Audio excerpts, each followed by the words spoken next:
नमस्कार दोस्तों, मैं हूं अशोक वर्मा। आप देख रहे हैं टीवी 20 न्यूज। खबरों का सिलसिला जारी है, बने रहिए हमारे साथ। वाले मामले में क्या अपडेट सर है? जैसे ये सुनने में आ रहा है कि पहचान हो गई, परिवार वाले ये कह रहे हैं, क्या पुलिस के पास अपडेट है? थाना क्षेत्र अहिरौला में 16 तारीख को एक अज्ञात शव महिला का मिला था, जिसके सिर नहीं था और बाकी बॉडी पार्ट्स अलग अलग बरामद हुए थे एक कुएं से। इसमें पुलिस के द्वारा 3 दिन से विवेचना करते हुए, मुकदमा दर्ज करते हुए विवेचना की गई है। कुछ प्रकरण ऐसे सामने आए हैं जिनमें लोगों के द्वारा ये बताया गया है कि उनके घर से कोई महिला या कोई युवती गायब है। पुलिस के द्वारा हुलिया के आधार पर उनके शिनाख्त का प्रयास किया जा रहा है। अभी तक सिर बरामद नहीं हुआ है। जैसे ही सिर बरामद होगा तो कंफर्म शिनाख्त हो जाएगी ये किसकी डेड बॉडी थी और पुलिस के द्वारा घटना का अनावरण किया जाएगा। क्योंकि 72 घंटे तक डेड बॉडी को रखना होता है। जब शिनाख्त नहीं होती है तो कल 72 घंटे पूर्ण होने पर बॉडी का पोस्टमार्टम कराया गया है और उसको नियमानुसार अंतिम संस्कार कराया गया है। आगे की विवेचना पुलिस की एक संयुक्त टीम के द्वारा की जा रही है। अन्य जनपदों में भी पुलिस के द्वारा पत्र भेजा गया है कि इस हुलिया के अगर कोई व्यक्ति हैं जो गायब है उनके संबंध में पुलिस को सूचित करें। कुछ इनपुट्स पुलिस के पास आए हैं, उन्हीं के आधार पर हम लोग काम कर रहे हैं। जैसे ही ये क्लियर हो जाएगा कि डेड बॉडी किसकी थी और क्या घटना थी, इस पूरी घटना का अनावरण करते हुए, दोषियों के विरुद्ध कार्रवाई करते हुए आप सभी को अवगत कराया जाएगा। सर जैसे कड़े से पहचान बताई जा रही थी, कुछ अभी इस कड़े से पहचान वो हुलिया के आधार पर है, क्योंकि जो बॉडी पार्ट्स के ऊपर कुछ चीजें मिली हैं उनसे हम लोग प्रयास कर रहे हैं शिनाख्त करने का। लेकिन वो शिनाख्त कंफर्म तभी हो पाएगी जब हमें बॉडी का सिर मिल जाएगा। तो ये एक साइंटिफिक तरीके से विवेचना को आगे करते हुए, शिनाख्त की कार्रवाई पूर्ण करते हुए आगे की कार्रवाई की जाएगी। कुछ लोगों से हिरासत में लिया गया सब पूछताछ? हाँ, इसमें 4 लोग ऐसे हैं जिनको संदेह के आधार पर जो उस एरिया में घूमते हुए मिले हैं उनसे पूछताछ की गई है। कुछ लोगों को पूछताछ करके छोड़ा गया है, कुछ लोगों से वर्तमान पूछताछ जारी है। जैसे ही सब कुछ क्लियर हो जाएगा आपको सकड़ी तहसील के जैनपुर नगर पंचायत में आज नगर निवासी समाज सेवी चेयरमैन पद की तैयारी में जुटे भीम सोनकर ने जनसंपर्क किया। इस दौरान उन्होंने नगर की समस्याओं को लेकर कहा कि जो विकास होना चाहिए वो आज भी अधूरा है। नालियां पटी हुई है, रास्तों के बुरा हाल है, शौचालयों में गंदगी भरी है। उन्होंने कहा कि यदि छोटी छोटी समस्याओं पर ध्यान दिया गया होता तो नगर साफ सुथरा रहता, लेकिन आज स्थिति आपके सामने है। यदि हमें भविष्य में मौका मिला तो जनता की समस्याओं को दूर करने का पूरा प्रयास रहेगा। इस दौरान प्रमुख रूप से प्रमोद श्रीवास्तव, फिरोज अहमद, अशोक सोनकर, मुन्ना सोनकर, शाह मोहम्मद, जितेंद्र चौधरी, अनिल सोनकर, प्यारे, सोनू यादव सहित तमाम लोग मौजूद रहे।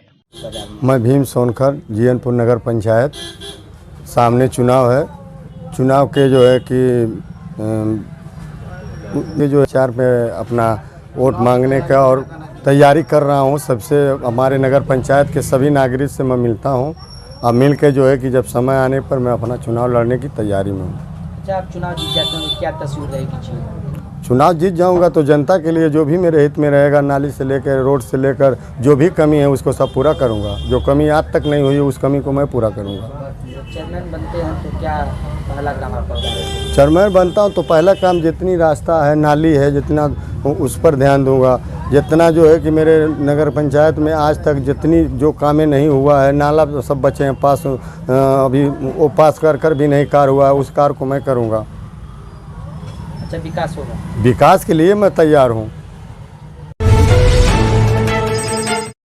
आजमगढ़ में संचालित एक प्राइवेट अस्पताल में घोर चिकित्सा लापरवाही का मामला सामने आया है। अस्पताल के एक वरिष्ठ चिकित्सक सर्जन ने मरीज के पेशाब की नली में दिक्कत होने पर बिना किसी जांच के पेट का ऑपरेशन कर दिया, जिससे मरीज के पेट में सड़न होने लगी। मरीज की स्थिति बिगड़ते देख आने फाने में चिकित्सक महोदय ने मरीज को अस्पताल से भगा दिया। पूरा मामला आजमगढ़ के कप्तानगंज थाना क्षेत्र के रहने वाली रेखा ने एक अस्पताल के ऊपर कठोर कार्रवाई करने के लिए पुलिस अधीक्षक से न्याय की गुहार लगाई है। पीड़िता रेखा का आरोप है कि बीते दिनों मेरे पति को पेशाब की नली में समस्या होने पर इलाज के लिए एक निजी अस्पताल में भर्ती कराया था। अस्पताल के वरिष्ठ चिकित्सक सर्जन ने बिना किसी जांच के पेट का ऑपरेशन कर दिया और कुछ समय बाद मरीज के पेट में सड़न पैदा होने लगी। आनन फानन में चिकित्सकों ने मरीज को अस्पताल से भगा दिया। मरीज के परिजन ने बताया कि इलाज के नाम पर 50,000 रुपये भी जमा करवा लिया गया। रुपये न होने पर खेत गिरवी रख इलाज के करवाया गया था।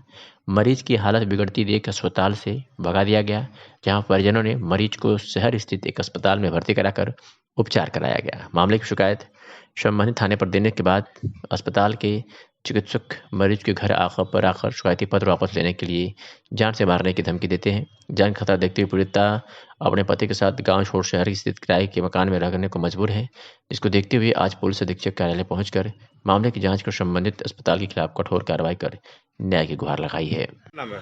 रेखा। रेखा कहाँ के रहने वाली है? कुसमारा के। क्या समस्या के यहाँ आई हैं आप लोग? सब इनके कब्र अथवा पेशाब की अथवा नली में दिक्कत रहल है, तो हम इलाज करा के लिए नहीं। कौन हॉस्पिटल? सूफीपुर हॉस्पिटल। कौन नाम? गिरिये से यादव। क्या हूँ डॉक्टर हूँ? हाँ। तो का बोलत कि तब कहने ठीक है हम ऑपरेशन कर दे। तो ये हम सोचे इलाज करेंगे तो अंदर ले जाके तो ऑपरेशन इनका कह देना है। तो ऑपरेशन कह देना कहने की कौन चीज़ का ऑपरेशन कर रहे हैं? जैसे पेशाब अथवा नली ऑपरेशन ना कर पेट फाड़ के पेशाब नली लगा देना है बगल में। तब बयान भर छुट्टी दे दी हैं। तो फिर अथवा का बोलत कि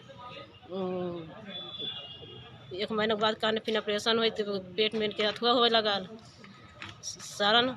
तो हम बनारस लेके गए नहीं। तो बनारस लेके गए नहीं तो धक्का मार के बाहर निकाल कहना हमारे बस नहीं, जहाँ ऑपरेशन का तहाँ लेके जाओ। तब हम रामा हॉस्पिटल में कहीं नहीं। तो रामा हॉस्पिटल में अपन ऑपरेशन भया।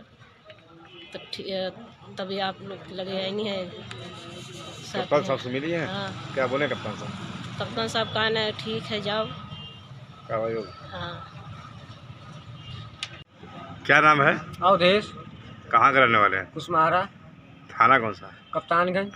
क्या मामला कि यहाँ आए? मामला सर कप्तान के ये है कि जो जिरगेश यादव सीएम हॉस्पिटल है, हमारी पेशाब में दिक्कत थी। बोले चलो पहले जांच कर रहे हैं, उसके बाद पैसा लेके वो पेशाब की नली में दिक्कत थी, उसमें पाइप नहीं पड़ी तो पेट चीर के जो है उसमें पाइप डाल दिए। और सुबह भी हमको छोड़ दिए हॉस्पिटल, 1 दिन नहीं रहने नहीं दिए। उसके बाद जो है कि हमारे पेट में सड़न होने लगी तो मैं बनारस गया। तो वहाँ डॉक्टर हमको बोले जहाँ ऑपरेशन कराओ तहाँ जाओ। फिर मैं आया इनके पास, फिर आया तो डीएम के साथ बाद एप्लीकेशन दिया। तो हमारे पास ले गए तो धमकी घर की दिए, धमकी घुरकी दिए कि तुम नहीं 50,000 रुपये हमको दे रहे हैं तो घर पे अपना सुलह कर लो, तुम्हारा करकट पीट देंगे, या कर देंगे वहाँ कर देंगे। 2-4 पुलिस से आए, हमको जो गरीब आदमी अपना घर दुआर छोड़ के हम अपना परिवार लेके इस समय आजमगढ़ में हैं। तो आज मैं सीएम के पास आया हूँ, यही सब समस्या उनसे बताया हूँ। और जो है कि वो हमको मारने की धमकी दे दिए। भाई गरीब आदमी हूँ, हो सकता है पैसा वैसा दे के किसी भी मरवा सकते हैं। हमारे 3 बच्चे हैं, वो भी बेपर हो जाएंगे। इसीलिए जो आज सीएम के पास आया हूँ, यही सब हमारी समस्या है।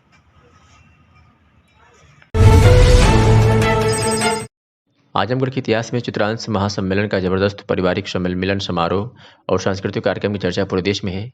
इसी के साथ अगली राष्ट्रीय स्तर की तैयारी में अखिल भारतीय चित्रांश महासभा का 21वां स्थापना दिवस लखनऊ राजभवन के सामने विश्वेश्वरैया प्रेक्षागृह में संरक्षक और वन मंत्री अरुण कुमार सक्सेना एवं संस्थापक विनोद बिहारी वर्मा का सामूहिक रूप से अभिनंदन और सम्मान समारोह 20 नवंबर सुबह 10 बजे से किया जाएगा, जिसमें सामूहिक रूप से उपस्थित होने के लिए आग्रह करते हुए महामंत्री जगदम्बा प्रसाद श्रीवास्तव और पूर्वांचल अध्यक्ष भानु प्रताप श्रीवास्तव ने कहा कि आजमगढ़ से जिला अध्यक्ष सुभाष चंद्र श्रीवास्तव, महामंत्री जगदम्बा प्रसाद श्रीवास्तव, पूर्व प्राचार्य संरक्षक डॉक्टर निरंकार प्रसाद श्रीवास्तव, उपाध्यक्ष अशोक श्रीवास्तव, उपाध्यक्ष एवं एएन मेमोरियल स्कूल के प्रबंधक सुभाष चंद्र श्रीवास्तव, धीरेन्द्र कुमार श्रीवास्तव, बलरामपुर मीडिया प्रभारी मनोज श्रीवास्तव और कार्यक्रम प्रभारी अरविंद चित्रांश सभी लोग सम्मानित सदस्यों पदाधिकारी के साथ लखनऊ चित्रांश अभिनंदन और स्वागत समारोह में 20 नवंबर रविवार को सामूहिक रूप में शामिल होंगे। जी और अभी कल सम्मान होने वाला है और ऐतिहासिक कार्यक्रम अभी हम लोगों ने किया है, उसके विषय में आप कुछ 2 शब्द बताएं।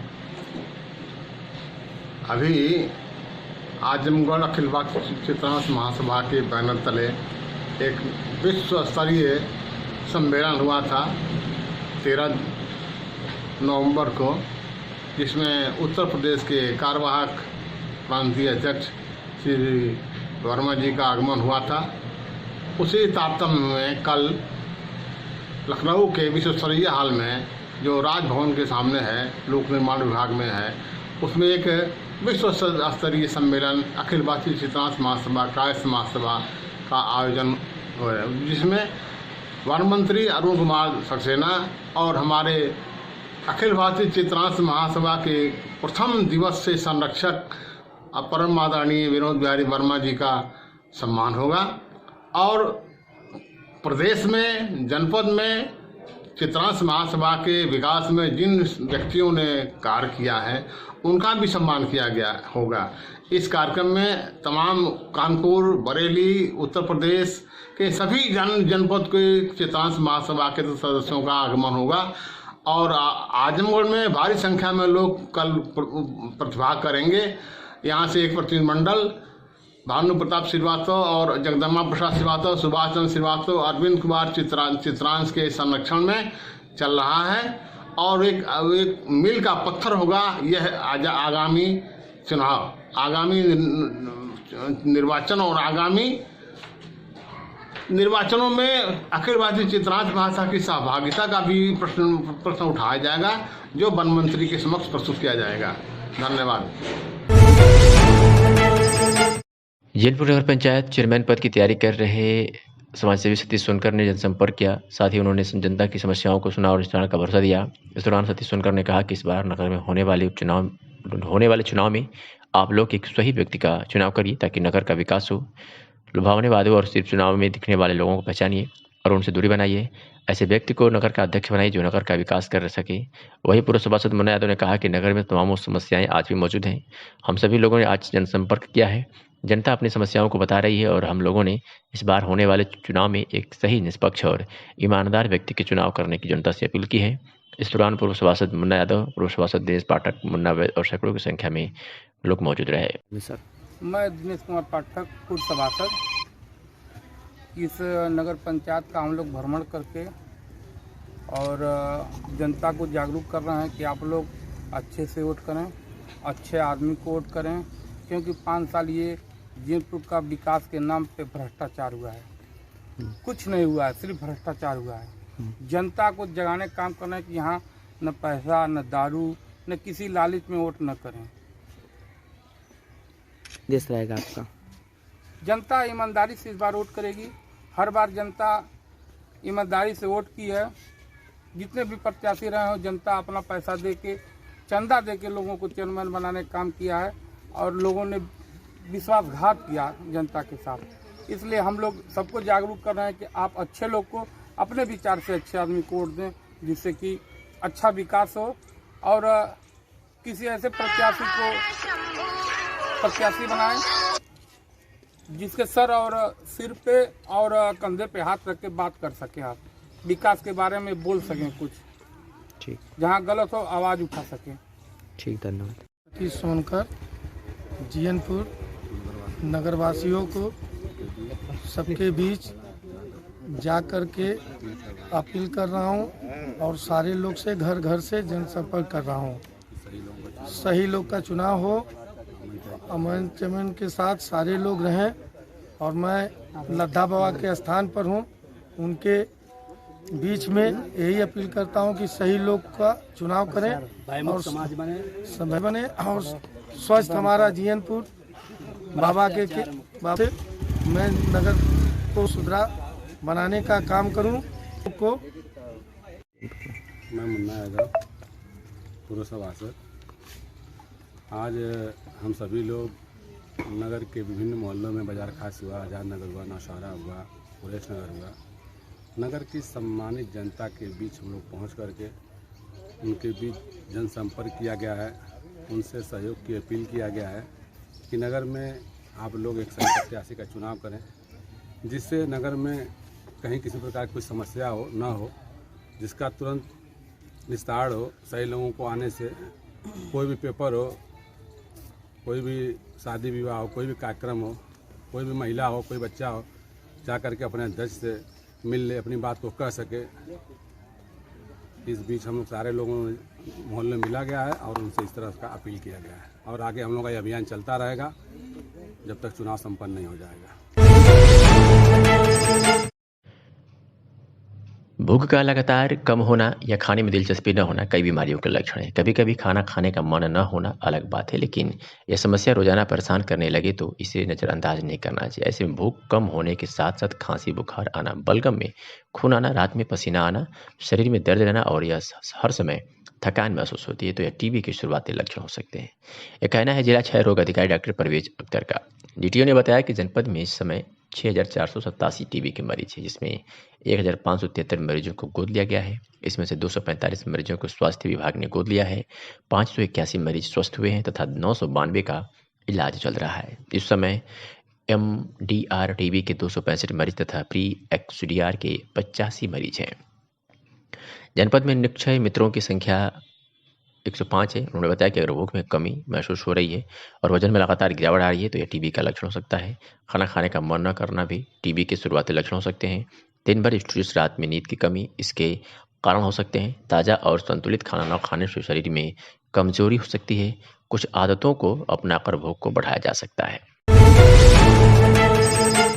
औरैया स्थित आरएस कॉन्वेंट स्कूल के अर्धवार्षिक परीक्षा के उपरांत पुरस्कार वितरण समारोह का आयोजन किया गया। कार्यक्रम के मुख्य अतिथि नगर पंचायत अध्यक्ष सुभाष चंद्र जायसवाल रहे। पुरस्कार वितरण समारोह में विद्यालय के कुल 22 छात्रों को पुरस्कार वितरण किया गया, जिसमें विद्यालय में प्रथम स्थान प्राप्त करने वाले कक्षा 5 के छात्र सर्वे शर्मा 99%, कक्षा 5B की छात्रा श्वेता निषाद, कक्षा 6B की हर्ष भार्गव, 6A की हर्षिता वर्मा, 7A की जानवी, 7B की शीला गौड़, 8A की दामिनी हर्षित सिंह, 9 माही, 10 की हर्षिता को पुरस्कार वितरण कर सम्मान किया गया। वही विद्यालय की सर्वेश वर्मा 99% अंक लाकर प्रथम स्थान, हर्षिता वर्मा 99.87% को द्वितीय स्थान तथा जानवी श्रीवास्तव को 98.25% को तृतीय स्थान प्राप्त हुए।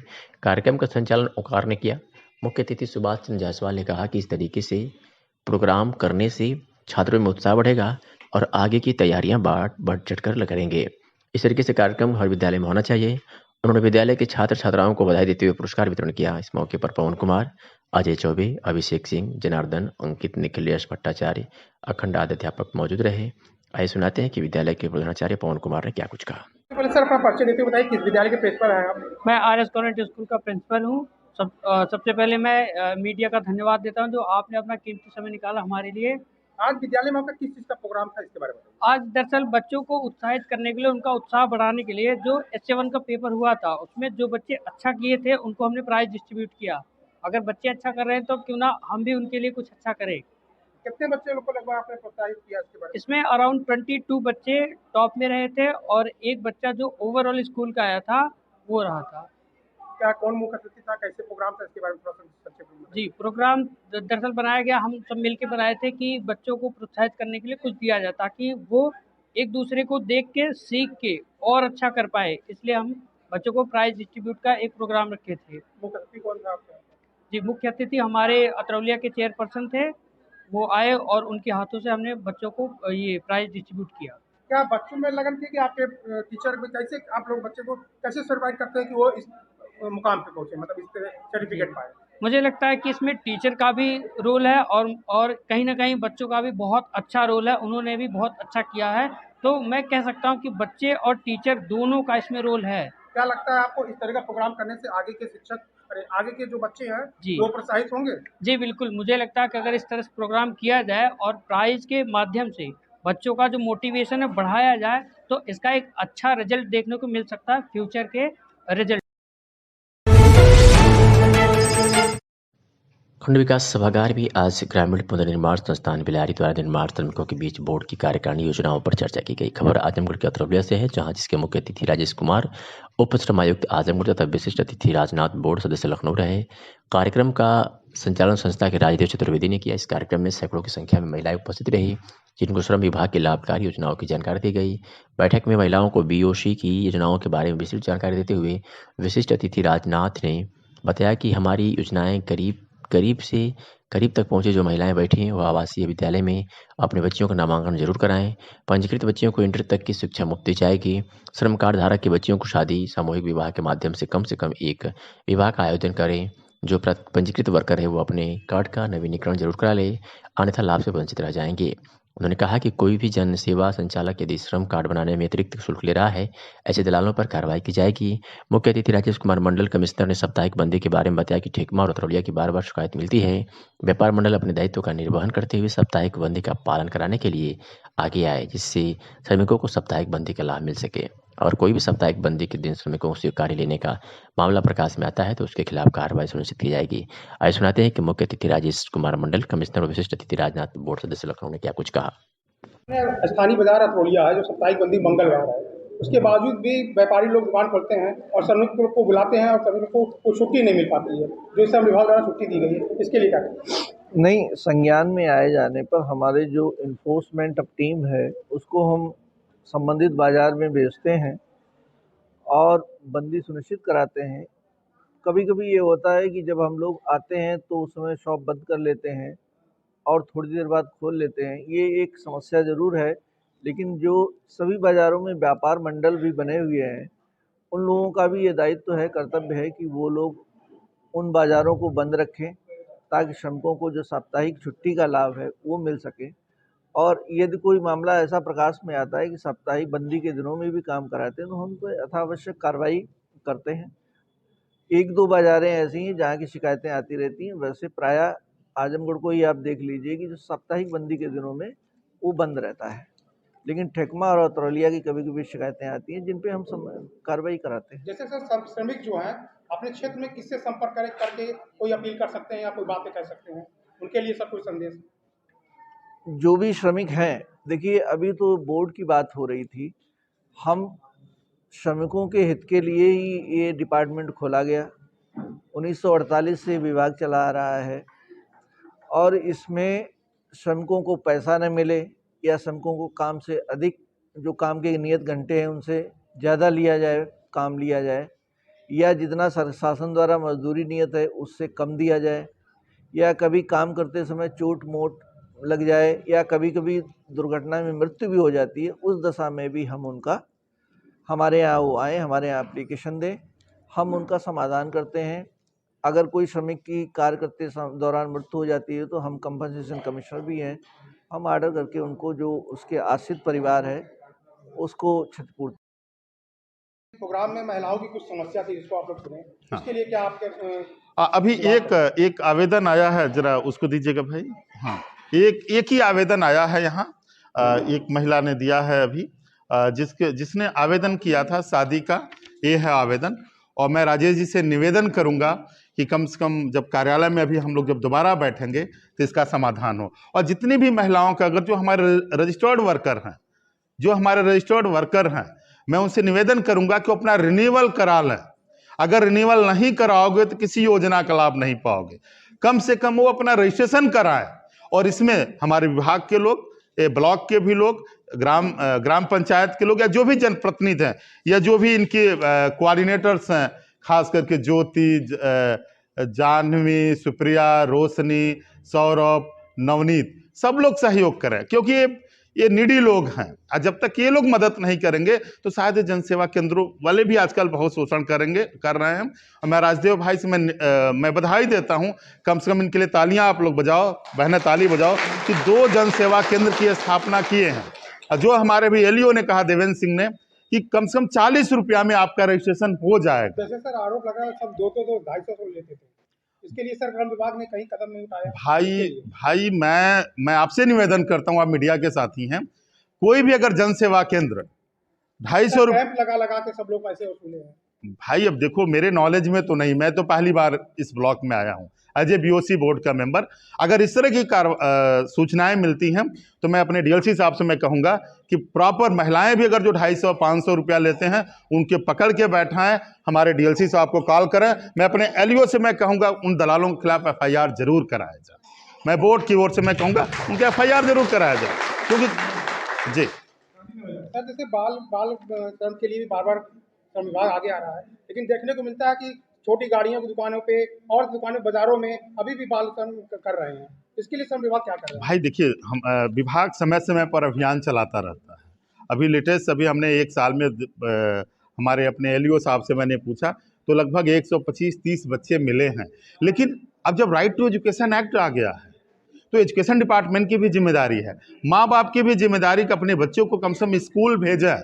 और जो बच्चे पकड़े गए हैं, मैं डीएलसी साहब से मैं चाहूँगा कि उनका पुनर्वासन कराएं। और मैं आप लोग सब लोगों को आश्वस्त करता हूं कि अगली जब हमारी बोर्ड की बैठक होगी तो अभी मैं लगातार एलईओ साहब से, मैं देवेंद्र सिंह जी से मैं फीडबैक ले रहा था कि चाइल्ड लेबरर्स के लिए यहाँ कोई जगह नहीं है, कोई सेंटर नहीं है। तो अगली बोर्ड की बैठक में अगर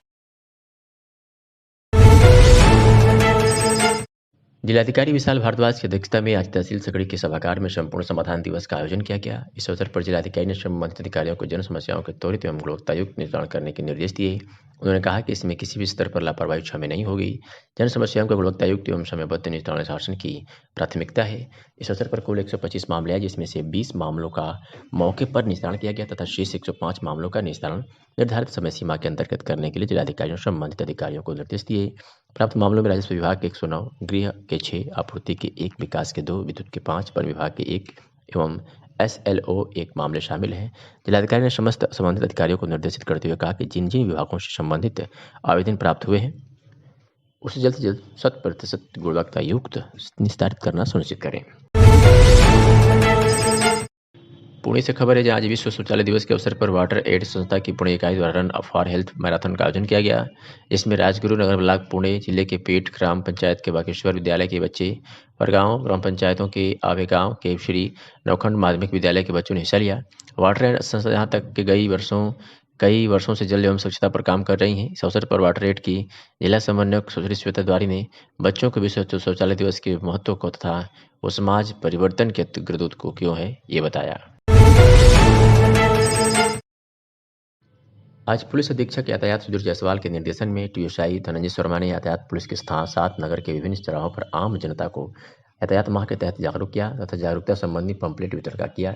इस दौरान TSI धनंजय शर्मा ने आमजन से हेलमेट पहन के बाइक चलाने, सीट बेल्ट पहनकर 4 व्हीलर चलाने, यातायात नियमों का पालन करने, ओवर स्पीड वाहन न चलाने तथा यातायात नियमों का पालन करने की अपील की। वहीं उन्होंने बताया कि शहरी क्षेत्र में गलत तरीके से खड़े वाहनों का MB एक्ट के उल्लंघन में 150 वाहनों का चालान किया गया। खबर आजमगढ़ से है, जहां अवैध रूप से बन रहे निर्माणों पर विकास प्राधिकरण की लगातार कार्रवाई जारी है। इसी क्रम में आजमगढ़ विकास प्राधिकरण द्वारा मड़िया जयरामपुर निकट बावली मोड़ पर बिना नक्शा पास कराए ग्रीन बेल्ट में बन रहे 3 मकानों पर, जिसमें श्रीमती प्रेमलता शाह, आरिफ खां एवं मशवरा ग्रीन लेन में बनाए जा रहे इन 3 मकानों पर कार्रवाई करते हुए सील कर दिया और कोतवाली शहर को अग्रिम कार्रवाई हेतु सुपुर्द कर दिया गया। सीलबंदी की इस कार्रवाई में विकास प्राधिकरण के सचिव, अभियंता व कार्यालय स्टाफ शामिल थे। विकास प्राधिकरण के सचिव वैजनाथ ने बताया कि विकास प्राधिकरण द्वारा अनधिकृत निर्माण के विरुद्ध आगे भी कार्रवाई जारी रहेगी। आजमगढ़ में तहसील समाधान दिवस में क्षेत्रीय लोगों की समस्याएं सुनी गई। कार्यक्रम सदर SDM की अध्यक्षता में संपन्न हुआ। सदर तहसील में आयोजित समाधान दिवस पर पुरुष व महिलाएं अपनी अपनी समस्याएं लेकर पहुंची थी।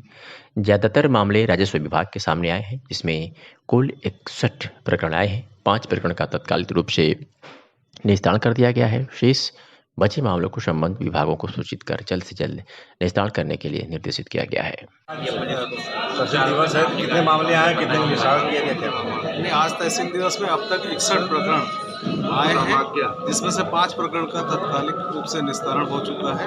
शेष के लिए संबंधित विभागों को प्राप्त कराया जा रहा है। ज़्यादातर शिकायतें राजस्व विभाग और पुलिस से हैं, जो टीम द्वारा निपटारा है।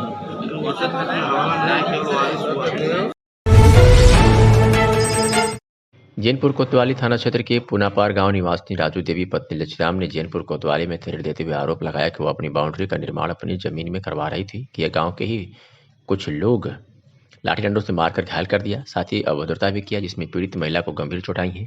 पीड़िता ने यह भी आरोप लगाया कि इस मारपीट में उसकी सोने की चेन भी छीन ली गई और जान से मारने की धमकी भी दी गई है। पीड़िता ने इस मामले में तहरीर देते हुए दोषियों के विरुद्ध मुकदमा दर्ज कर कार्रवाई की मांग की है। यह सर कि हमारा जगह, हम लोग बम्बे से उधर रहते थे, ये लोग अपन लैट्रिन बाथरूम बनवा लिया उसी में। हम लोग आए तो देखा कि लैट्रिन बाथरूम बना है, तो हम बोला कि हमारा जगह है, तो बोलते कि नहीं हमारा जगह है। तो फिर हम लोग सहारा लिया कनगोई नागपाल का, कौन सा गाँव? पुनापार बड़े गांव। तो हम लोग क्या मांग है आपकी? हमारी मांग यह है सर कि हमारा जगह मिलने चाहिए। आज थाने पे आई एप्लीकेशन देने? हाँ। पुरानी पेंशन बहाली के लिए लगातार संघर्षरत संगठन अटेवा आजमगढ़ की महिला इकाई द्वारा रानी लक्ष्मीबाई, झांसी की रानी लक्ष्मीबाई के जन्म दिवस के अवसर पर जिला मुख्यालय स्थित अमर शहीद भगत सिंह इंटर कॉलेज हाफिजपुर में एक संगोष्ठी आयोजित किया गया। अटेवा आजमगढ़ के महिला प्रकोष्ठ की जिला प्रभारी विनीता सिंह ने बताया कि आज अटेवा के प्रदेश अध्यक्ष विजय बंधु के नेतृत्व में पूरे प्रदेश के सभी जिला मुख्यालयों पर एनपीएस निजीकरण भारत छोड़ो संकल्प दिवस कार्यक्रम का आयोजन किया जा रहा है। आज के इस कार्यक्रम में अटेवा आजमगढ़ की सभी मातृशक्तियों ने झांसी की रानी के जन्मदिवस के अवसर पर दीपदान करके पुरानी पेंशन बहाली के लिए संकल्प लिया था तथा पुरानी पेंशन बहाल होने तक संघर्ष करने का शपथ भी ग्रहण किया गया। मीडिया टीम के सक्रिय सदस्य नाहिदा ने बताया कि आज पूरे दिन जिले की महिलाओं ने अपने कार्यस्थलों घरों में दीपदान कर पेंशन के लिए लड़ने का संकल्प लिया। जिला कार्यकारिणी के सदस्य बिंदु यादव ने बताया कि अटेवा के संघर्षों के बल पर राजस्थान, छत्तीसगढ़, झारखंड, पंजाब सहित तमाम प्रदेशों में पुरानी पेंशन बहाली हो चुकी है। अब हम सब मातृशक्तियां अपने भाइयों के साथ मिलकर पुरानी पेंशन की लड़ाई को मजबूत से लड़ेंगे और विजय बंधु के नेतृत्व में पूरे देश में पुरानी पेंशन बहाल कराकर ही दम लेंगे। आज के कार्यक्रम की अध्यक्षता पुष्पा देवी तथा संचालन रीना सिंह ने किया। आज के इस कार्यक्रम में रानू, पुष्पा देवी, सुमी, अमृता शर्मा, संतोष यादव, प्रज्ञा मिश्र त्रिपाठी, बिना गौतम सहित तमाम लोग उपस्थित रहे। औरैया स्थित कन्या कंपोजिट विद्यालय प्रथम में आज वीरांगना लक्ष्मीबाई की जयंती मनाई गई, जिसमें सर्वप्रथम रानी लक्ष्मीबाई के चित्र पर दीप प्रज्वलन कर पुष्प अर्पित किया गया। तत्पश्चात रानी लक्ष्मीबाई के जीवन पर प्रकाश डालते हुए उपस्थित वक्ताओं ने अपने विचार रखे। खंड शिक्षा अधिकारी श्रीमती नीलम ने बताया कि रानी लक्ष्मीबाई अंग्रेजी हुकूमत से डटकर सामना किया, विकट परिस्थितियों में भी अपने साहस को कम नहीं होने दिया और डटकर अंग्रेजों का सामना किया। लोगों को रानी लक्ष्मीबाई से प्रेरणा लेने की जरूरत है, जिन्होंने देश के लिए अंग्रेजों से डटकर मुकाबला किया। इस मौके पर ARP राजकुमार, सुरेंद्र यादव, विजय यादव, हरेंद्र यादव, किरणवाला सिंह, पूजा जायसवाल, हिमानी यादव, श्वेता प्रीति जायसवाल, सिमराज प्रजापति, सुधीर पांडे, जयनाथ सिंह यादव उपस्थित रहे। आज सुनाते हैं कि अध्यापक सुरेंद्र यादव अध्यक्ष अटेवा ने क्या कुछ कहा। आज झांसी की रानी लक्ष्मीबाई का जयंती मनाया जा रहा है, इसके बारे में बताइए। रानी लक्ष्मीबाई वीरांगना जो 1857 के संग्राम में लड़ाई लड़ी थी, उनका जन्मदिन मनाया जा रहा है। अटेवा के प्रदेश अध्यक्ष और राष्ट्रीय अध्यक्ष आदरणीय विजय बंधु के नेतृत्व में यह आह्वान किया गया है कि वीरांगना वही लक्ष्मीबाई की तर्ज पर सभी महिला जितनी अध्यापिका और कर्मचारी शिक्षक साथी हैं सब आगे बढ़कर रानी लक्ष्मीबाई की तरह पुरानी पेंशन दिलाने में सहयोग करेंगी और उसी तरह किसी भी लड़ाई में सहयोग करेंगी। महिलाएं किसी रानी लक्ष्मीबाई से कम नहीं है।